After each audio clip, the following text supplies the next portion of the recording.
السلام علیکم ستړي مسئ له سباوون رادیو تلویزیون څخه مو د دې مهال خبرونو ته هرکلی کوو. په پیل کې د خبرونو سرټکي.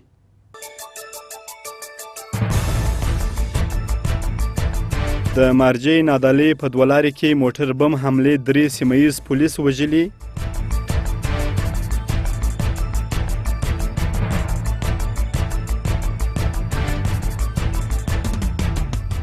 هلمند کې د کتاب اونۍ په نوم یو ورځنی کتابیز نندارتون پرانیستل سو.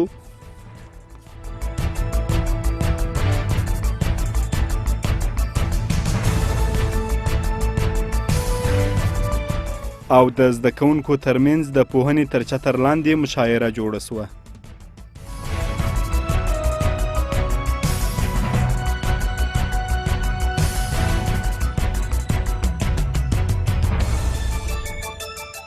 د خبرونو تفصیل. د مارجې نادعلي په دوه لاره کې موټر بم حملې 3 سیمه ییز پولیس وژلي دي. امنیتي چارواکي وایي چې نن سهار په موټر بم حمله کې 3 سیمه ییز پولیس وژل سوي او 11 نور ټپیان دي.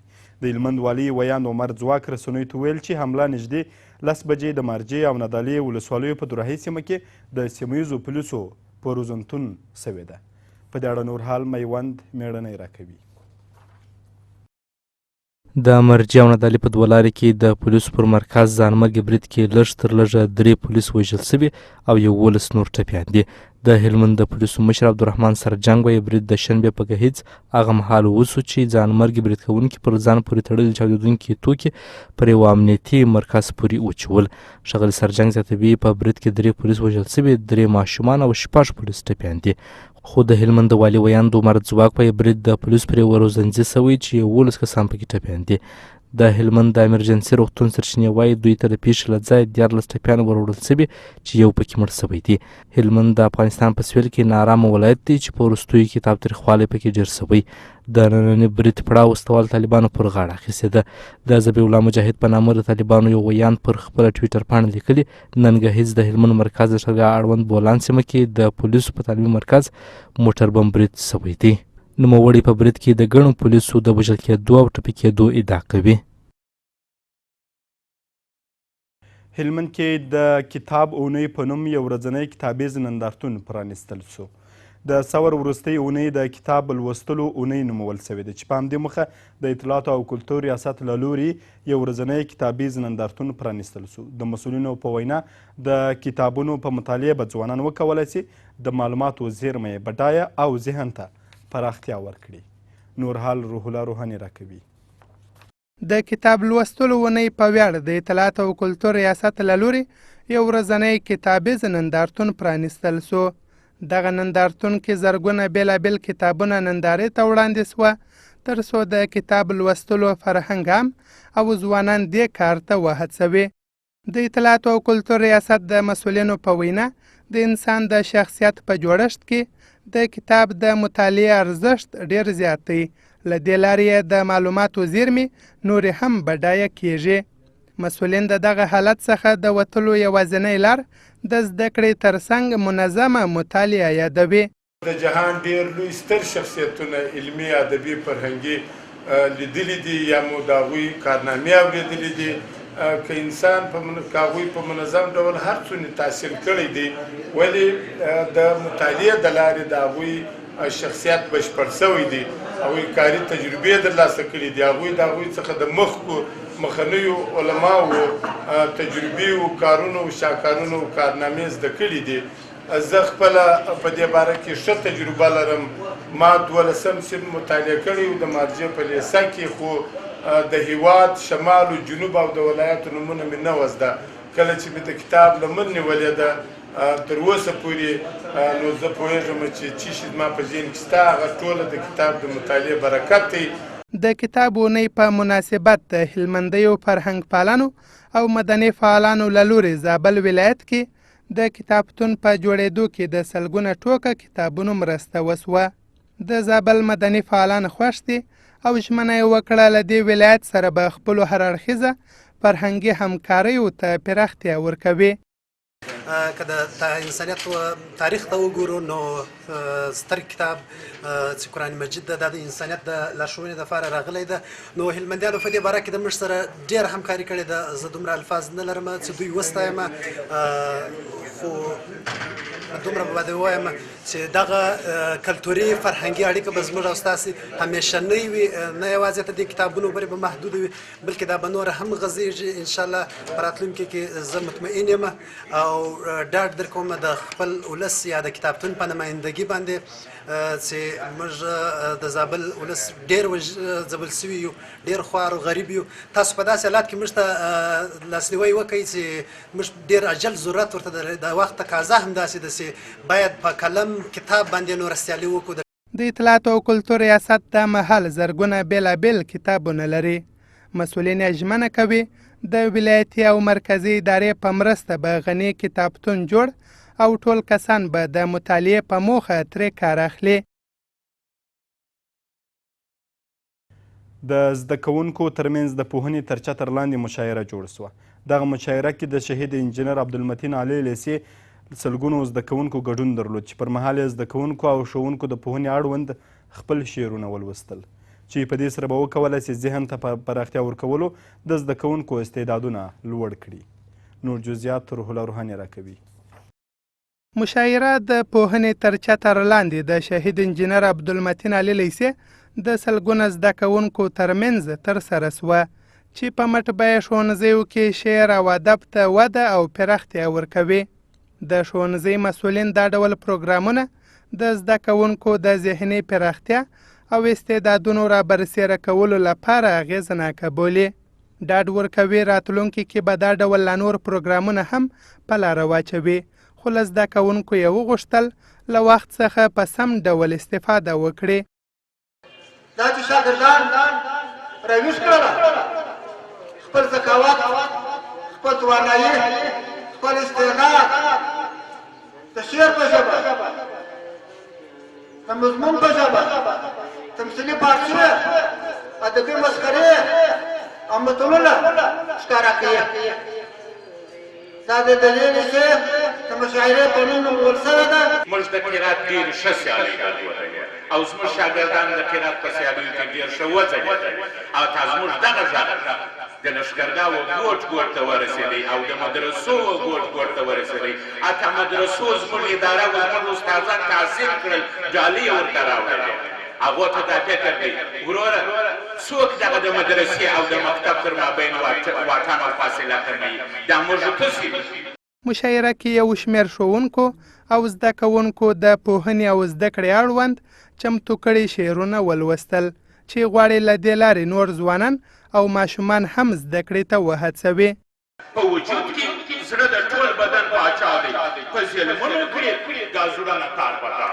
علم شمع روشنایی په دماغ کې، روشن فکره دا د علم په څراغ کې، دا ښوونکی نگاهبان د دغه باغ کې، علم ګل معلم بلبل یا راغان ښکاري. پس له مرګه به بیا تر تا قربان کړم که صورت مې خدای پیدا کړ په محشر بیا چې اسمان یې مخ پټ کړي په سهاوو خدای وهاو ته څرګند کړ هغه لمر بیا. ځان رضا توغه د کلام په زور ازاد کړه، ځان د ژوندون لورې په خپله د بشر جوړ کړه. بیا دې لورې خپل قلم تر پاس په اور پر وټومبه، ځان په قلم ښکلی کړه په ځای د ګل وټومبه. لیک نه کړو په دیوال دا ډېر لرې وبار، دوهم ټولګۍ ته ځو خلاص کړی مو دا کار. اوس پوه شو په هر څه خبرې کړو ښایستې، الف ب ت الف ب ت الف ب ت.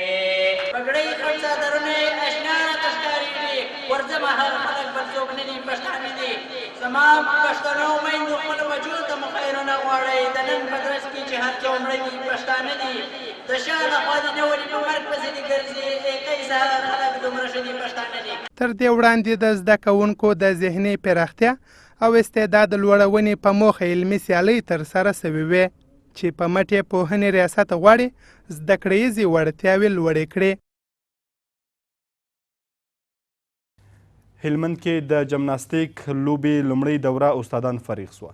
دغه کسانو جمناستیک څنګ کې 4 کلنې زده کړې ترلاسه کړې وې چې د یو لړ جوړو سوو مراسمو په ترڅ کې فارغ سوه. ورزش امریت د پخوا په پرتله دې ولایت کې د ورزش پراختیا خبره کوي او هڅه کوي د ولسوالیو ځوانانو لپاره هم ورزشي اسانتیاوې برابره کړي. نور جزئیات روح الله روحاني راکوي.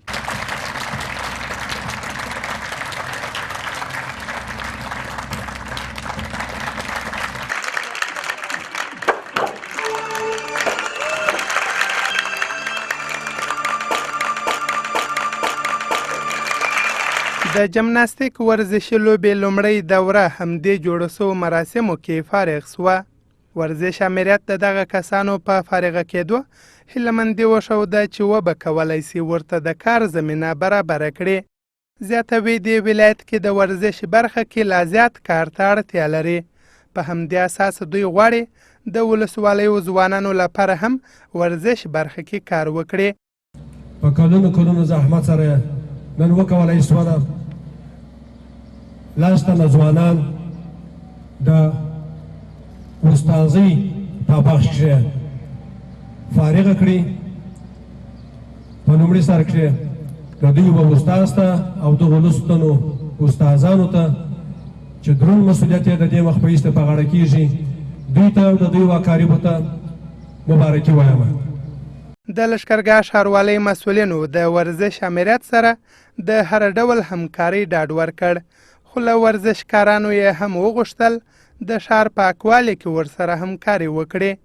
د پوهنې ریاست مسؤلینو بیا له ځوانانو وغوښتل ورزش ته پاملرنه زیاته کړي تر څو ښه روغتیا ولري. زموږ ښاروالي چې ستاسې دروازه ستاسې پر مخ خلاصه ده، ستاسې څخه هم یوه همکاري غواړم. هغه همکاري دا ده کله چې موږ رضاکارانه کار کوو، اشر کوو، په اشر کې زموږ یوازینی تمه او امید دغسې ځوانانو ته یې تر څو زموږ ښار، زموږ کور، ښار، ښاري او ښاروالي یو د بله نه بېلېدونکي دغه شعارونه، دغه پیغامونه موږ او تاسې خپل ښاریانو ته ورکړو چې د هغه ښار دی، د هغه ښار زموږ کور دی، موږ خپل کور خپله پاک ساتو. علاوه په دې چې سپورت زموږ او تاسو بدنونه سالم کوي، زموږ ستاسې هغه جسمانی قوت تقویه کوي، زموږ تاسې عقل سالم کوي، د شهرت سبب هم ګرځي. او دا نن په نړۍ کې منل شوي حقیقتونه دي چې د نړۍ هغه حیثیتونه، ابروګانې، عزتونه یې په تکمیلیږي. د جمناستیک فدراسیون مسؤلین وایي د 1991 کال راهیسې دې ولایت کې فعالیت پیل کړی چې دا یې لومړۍ دوره فارغین دي. د دغه څانګې سره د ځوانانو مینه زیاته ده. په همدې اساس غواړي مرکز او ولسوالیو کې نورې څانګې هم پرانیزي. هلمند جمناستیک فدراسیون د 1990 کال راهیسې په هلمند کې فعالیت شروع کړی دی. د 1990 څخه تر 1995 کاله پورې موږ 10 تنه ځوانان ټولنې ته نن تاریخ فارغ کړل. موږ په سوهاو ځوانان دلته روزلي دي او زموږ سره تر اوسه پورې تمرینات ترسره کوي. کوشش کوو چې دا ځوانانو ته هم څانګې فارغ کړو. په ولسوالیو کې په ښار کې زیات کلبونه د جمناستیک په برخه کې زیات کړو. دا چې جمناستیک زیات مینهوال لري، کوشش کوو چې نور څانګې هم ورته پرانیسو. موږ د جمناستیک فدراسیون یوه څانګه اوس فعلا په ګرشت کې فعالیت کوي چې په نن د فراغت په مراسمو کې زموږ سره 10 تنو ځوانانو ګډون کړی و. وروستیو کې د جمناستیک فارغه 10 تنو استادانو ته تر 4 کلنۍ زده کړو وروسته فراغت لیکونه ورکول سوه. نړیوال خبرونه به څو شیبې وروسته وړاندې سي.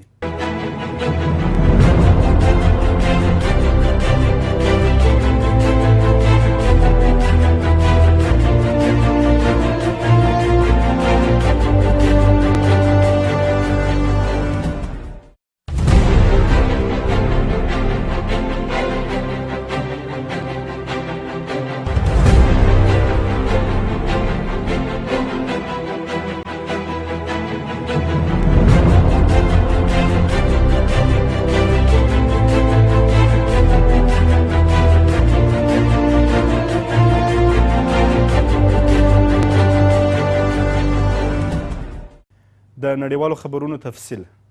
حزب الله وایي تکفیر ډلو سوریه کې زموږ پوځي مشر وژلی. د لبنان حزب الله ډله وایي سوریه کې 2 نمبر مهم مشر مصطفی امین بدرالدین د جهادیانو لخوا وژل سوی دی. دغه ډله وایي د مشر په وژل کېدو به یې هوډ لاپ سي ټینګ سي او د مجرمینو ډلو پر وړاندې به جګړې ته دوام ورکړي. بدرالدین په سوریه کې د حزب الله تر ټولو جګپوړي پوځي مشر و. په 2015 کال د امریکا متحده ایالاتو بدرالدین له 2011 کال راهیسې په سوریه کې د حزب الله د ټولو عملیاتو مشر ګڼلی و. حزب الله نیغ په نیغه د خپل دغه پوځي مشر د وژل کېدو په تړاو د تور ګوته چاته نه نیولې. بدرالدین په 1961 کال زیږېدلی چې اټکل کېږي د حزب الله تر ټولو جګپوړی پوځي مشر و. نوموړی د حزب الله د مخکیني قومندان احمد داکا زوی او خسر و چې په 2008 کال په سوریه کې وژل سو. ریپورټونه وایي د کاناډا استخباراتي سازمان ته د پښتونو ګرویږونو پر مهال د حزب الله یو غړي ویلي بدرالدین تر مغینا ډیر خطرناک و چې په وینا په ترهګرۍ کې د هغه استاد ګڼل کېده. د اټکل له مخکې مغینا او بدرالدین په 1983 کال په بیروت کې د سمندري ځواکونو د مرکز الوځولو کې لاس درلود چې لږ تر لږه 211 کسان پکې وژل سوي وه. ځینې ریپورټونه وایي بدرالدین د پارلمان غړی او د حزب الله د عمومي منشي حسن نصرالله سلاکار و. په لبنان کې د یوې ځانګړې محکمې پریکړه کې چې لاهای کې د جنگي جرمونو اړوندې محکمې تر څارنې لاندې و بدرالدین په 1983 کال کویت کې د فرانسې او امریکا پر سفارتونو په بریدونو کې پړ ګڼل شوی دی. مصطفی بدرالدین خاورو ته وسپارل شو. په دغو بریدونو کې 6 کسان وژل شوي وه. پر بدرالدین د اعدام حکم شوی و خو نوموړی په تېښته بریالی شوی و. بدرالدین د تېرې جمعې پر ورځ د دمشق هوایي ډګر ته څیرمه ووژل شو چې د حزب الله مرستیال مشر یې سملاسي پړه پر اسرائیلو واچوله. د لبنان پخواني لومړي وزیر رفیق حریري د 2015 کال فبرورۍ کې د بیروت 17 چاودنه کې ووژل شو. د ریپورټونو له مخې د حزب الله زرګونه جنګیالي د سوریې د ولسمشر بشار الاسد په پلوي جنګېږي. د حزب الله ډلې په یو خبرپاڼه کې ویل سوي څېړنو وښوده هغه چاودنه چې دمشق نړیوال هوایي ډګر او زموږ یوې اډې ته څیرمه وسوه او مصطفی بدرالدین پکې ووژل سو. د تکفیري ډلو لخوا دا چاودنه شوې ده. امنیت شورا د بوکو حرام او داعش پر اړیکو اندېښنه څرګنده کړه. د ملګرو ملتونو امنیت شورا د بوکو حرام اورپکي ډلې او اسلامي دولت ترمنځ د پراخو اړیکو په اړه اندېښنه څرګنده کړه. د امنیت شورا 15 غړو په یو خبرپاڼه کې ویلي بوکو حرام اورپکې ډله د تیر په څیر په لویدیځ او مرکزي افریقا کې د سولې او ټیکاو ته ګواښ پېښوي. بوکو حرام تیر کال اسلامي دولت مخکینی داعش سره بیعت وکړ. بوکو حرام په 2002 کال کې له لویدیځ پالنې سره د مبارزې په نایجریا کې د لویدیځ د نفوذ د مخنیوي په موخه رامنځته شوه. دوی ظاهرا د اسلامي حکومت جوړولو او د دغه هیواد او د څنګلورو هیوادونو په مسلمان میشتو سیمو کې د شریعت په پلي کولو مبارزه کوي. یو امریکایي چارواکي ویلي په لیبیا کې له داعش سره د بوکو حرام ځواکونو د ځای کېدو ریپورټونه ورکول شوي دي. پر همدې مهال د ملګرو ملتونو امنیت شورا د نایجریا د ولسمشر محمد بوهاري په منځګړیتوب د مشرتابه جوړېدو هرکلی کړی. نایجریا د سیمې د هیوادونو د مشرانو کوربه دی چې د سخت دریځۍ پر وړاندې د مبارزې لارې چټکې کړي. په پام کې ده چې په دې ناسته کې به مشران له سخت دریځۍ سره د مبارزې پر وړاندې ډېرې هڅې کړي. د سیمې د هیوادونو مشرانو د فرانسې ولسمشر فرانس هولند هم په دې ناسته کې ګډون کړی. د بنین، کامرون، چاډ او نیجر ولسمشرانو هم د ابوجا په ناسته کې د ګډون کولو ژمنه کړې ده. د نایجریا په شمال ختیځ کې د بوکو حرام او دولتي ځواکونو ترمنځ نښتو کې چې ګاونډی چاډ یې هم نارامه کړی، لږ تر لږه 20 کسان وژل شوي او تر 2 میلیونو ډېر نور بې ځایه شوي دي. بوکو حرام تر ډېره پر ملکي او پوځي هدفونو بریدونه کوي. امریکا د روسیې پر ضد د لګېدلو بندیزونو پر ساتلو سلا کړې. په سپینه ماڼۍ کې د شمالي اروپا د 5 هیوادونو له مشرانو سره د باراک اوباما کتنې په اجنډا کې د روسیې زیاتېدونکي پوځي تحرکات شامل وه.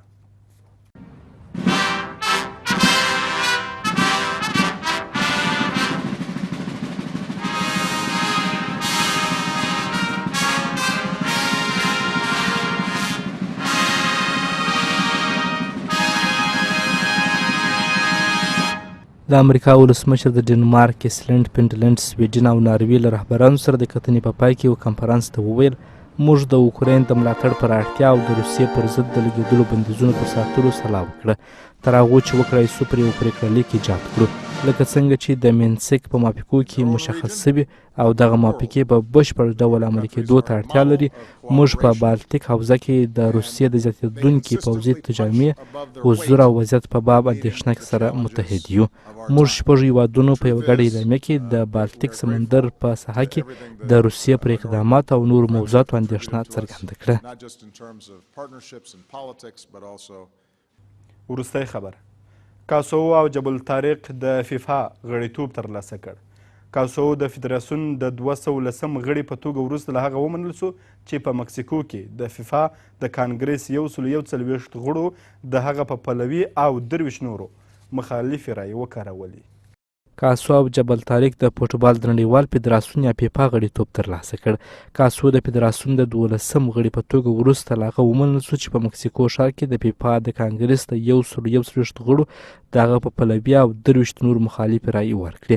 جبل طارق بیا د 119 موافقو او 12 مخالفو رایې په خپلولو سره د فوټبال نړیوال فدراسیون یا فیفا 211 غړی سو.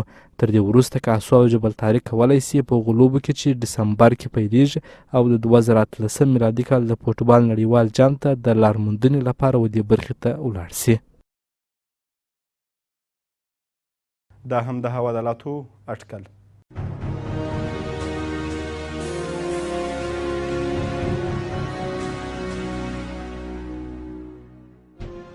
کابل اسمان ځای ځای ورځ د تودوخې لوړ درجه 29 ټیټه 10.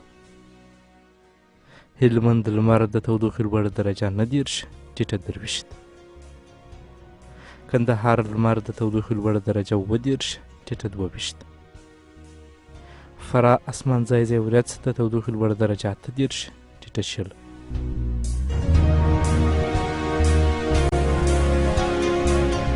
جلال آباد اسمان ځای ځای ورځ د تودوخې لوړ درجه 19 ټیټه 20.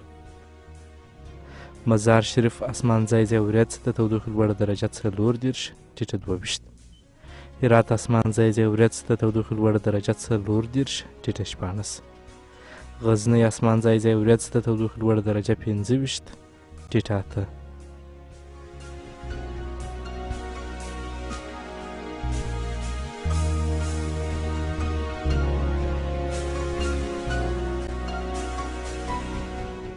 په وروستیو کې یو ځل بیا د خبرونو سرټک. د مارجې نادالې په دولارې کې موټر بم حملې 3 سیمه ییز پولیس وژلي.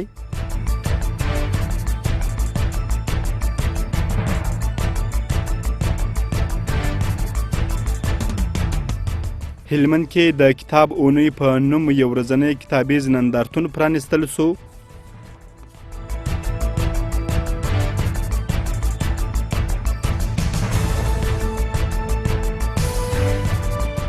او د زده کوونکو ترمنځ د پوهنې تر چتر لاندې مشاعره جوړه سوه.